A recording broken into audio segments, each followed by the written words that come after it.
Welcome to Vanajamani kitchen. நான் இப்போ aloo capsicum masala செய்ய போகிறேன். அதுக்கு 2 உருளைக்கிழங்கு, 1 கேப்சிகம் எடுத்து வச்சுருக்கேன். ஆலு கேப்சிகம் மசாலா செய்ய கேப்சிகம் இந்த சைஸில் அரிஞ்சு வச்சுருக்கேன். உருளைக்கிழங்கு 2 எடுத்து வச்சேன் இல்லையா, அதை வேக வச்சு இது போல் கட் பண்ணி எடுத்து வச்சுக்கணும். கொஞ்சம் மஞ்சத்தூள், கொஞ்சம் மல்லித்தழை. ஆலு கேப்சிகம் மசாலா செய்ய தேவையான பொருட்கள். ஆலு கேப்சிகம் மசாலா எப்படி செய்கிறதுன்னு பார்க்கலாம் வாங்க. ஆலு கேப்சிகம் மசாலா செய்ய வானல் காயுது. எண்ணெய் போட்டுக்கலாம். 5 ஸ்பூன் எண்ணெய் போட்டுக்கிறேன். எண்ணெய் கொஞ்சம் கூட இருந்தால் தான் நம்ம செய்கிற டிஷ்ஷு நல்லாயிருக்கும். எண்ணெய் காயட்டும். 4 கிராம்பு, 4 பட்டை, அது போதுமானது. பட்டை கிராம்பு பொரிஞ்சு விடுது. இப்போ 4 வெங்காயம் நீள வாக்கில் அரிஞ்சு வச்சது, அதை சேர்த்துக்கலாம்.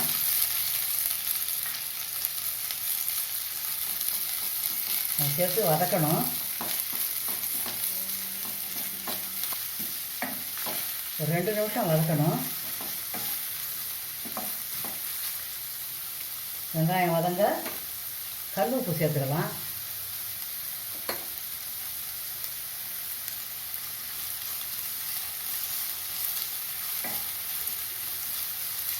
வெங்காயம் வதங்கட்டும்.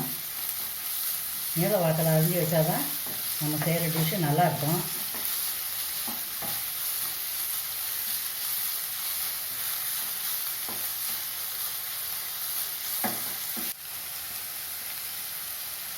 வெங்காயம் வதங்கினது போதும். இப்போ 1 வெங்காயம் பேஸ்ட்டாக அரைச்சி வச்சுக்கிறேன், அதையும் போட்டுக்கலாம். அப்போ தான் நமக்கு கிரேவி திக்காக கிடைக்கும். நமக்கு கிரேவி அதிகமாக வேணும்னா 2 வெங்காயம் கூட அரைச்சி போட்டுக்கலாம். வதங்கினது போதும். இப்போ இஞ்சி பூண்டு பேஸ்ட்டு 1 டேபிள் ஸ்பூன்,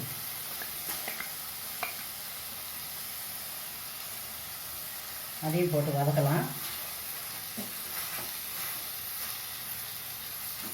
இஞ்சி பூண்டு பேஸ்ட்டு போட்டதும் வாசனை கமகமான வருது.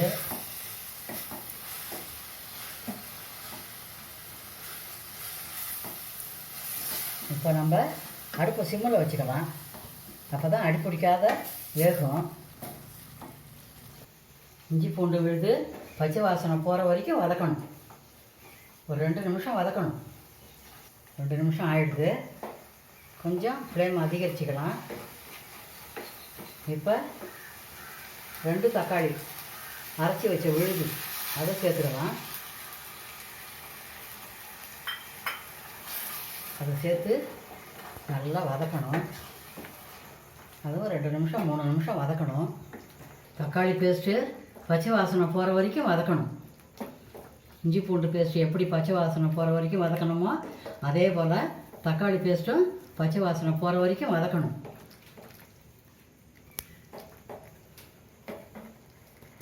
இப்போ மஞ்சத்தூள் 1/4 டீஸ்பூன் போட்டுக்கலாம்.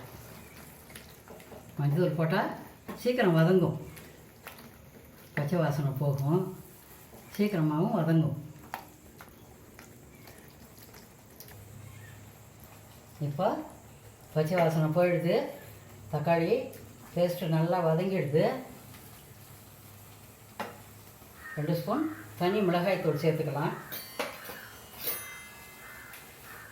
மிளகாய்த்தூள் சேர்த்து அதையும் 1 நிமிஷம் வதக்கணும்.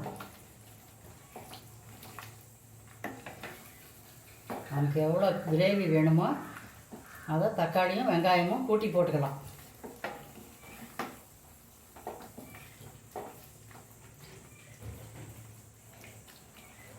மிளகாத்தூள் நல்லா வதங்கிடுது.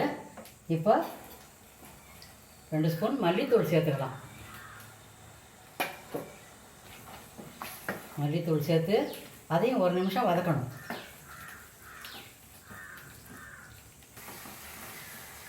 இப்போ தக்காளி சாந்தெல்லாம் போட்டுட்டு நல்லா வதங்கிடுது. இப்போ குடமிளகாய் அரிஞ்சு வச்சுருக்கேன் இல்லையா, அதை சேர்த்துக்கலாம். அதிகம் வேகணும்னு அவசியம் இல்லை. 3/4 பாகம் வெந்ததும் தேவையான அளவு தண்ணி ஊற்றிக்கலாம்.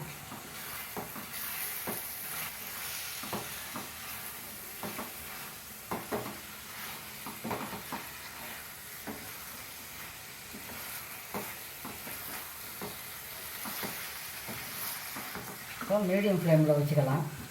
அப்போ தான் அடி பிடிக்காமல் இருக்கும்.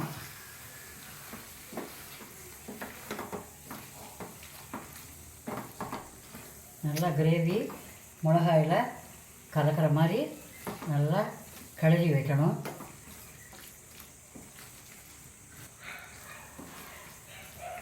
கேப்சிகம் வதங்கினது போதும். இப்போ தேவையான அளவு தண்ணி ஊற்றி வேக வச்சுக்கலாம்.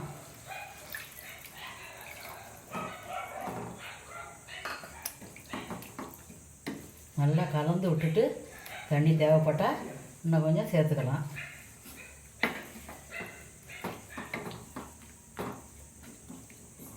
இன்னும் கொஞ்சம் தண்ணி சேர்த்துக்கலாம்.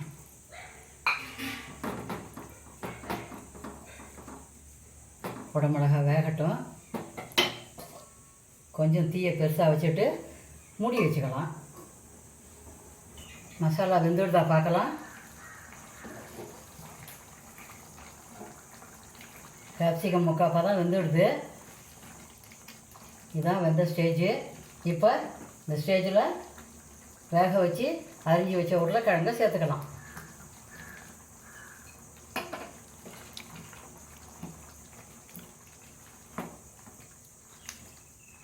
உருளைக்கிழங்கு நல்லா கலந்து விட்டுட்டு இப்போ உப்பு காரம் போதுமான்னு பார்த்துக்கலாம். உப்பு காரம் போதும். திட்டமாக வெந்திருக்குது. இப்போ கரம் மசாலா 1/4 டீஸ்பூன் அதையும் சேர்த்துக்கலாம். கரம் மசாலா சேர்த்த பிறகு வாசனை கமகமான வருது. உருளைக்கிழங்கும் குடமிளகாயும் சேர்த்து செய்கிறது சூப்பராக இருக்குது. இப்போ கொஞ்சம் மல்லித்தழை தூவிக்கலாம்.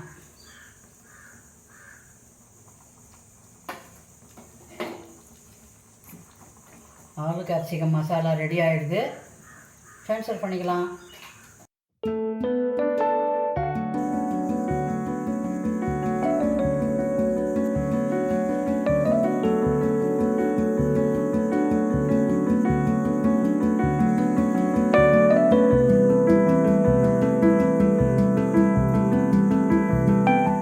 சுவையான ஆலு கேப்சிகம் மசாலா ரெடி ஆகிடுது. இது பூரி, சப்பாத்தி, இட்லி, தோசைக்கெல்லாம் சைட் டிஷ்ஷாக நல்லாயிருக்கும். நீங்களும் இது போல் செய்து பாருங்கள். எப்படி இருந்துச்சுன்னு கமெண்ட்டில் சொல்லுங்கள். இந்த வீடியோ உங்களுக்கு பிடிச்சிருந்தா லைக் பண்ணுங்கள், கமெண்ட் பண்ணுங்கள், உங்கள் ஃப்ரெண்ட்ஸுக்கெல்லாம் ஷேர் பண்ணுங்கள். சத்துள்ளதாக சமைச்சு சந்தோஷமாக சாப்பிடுங்க. தேங்க்யூ.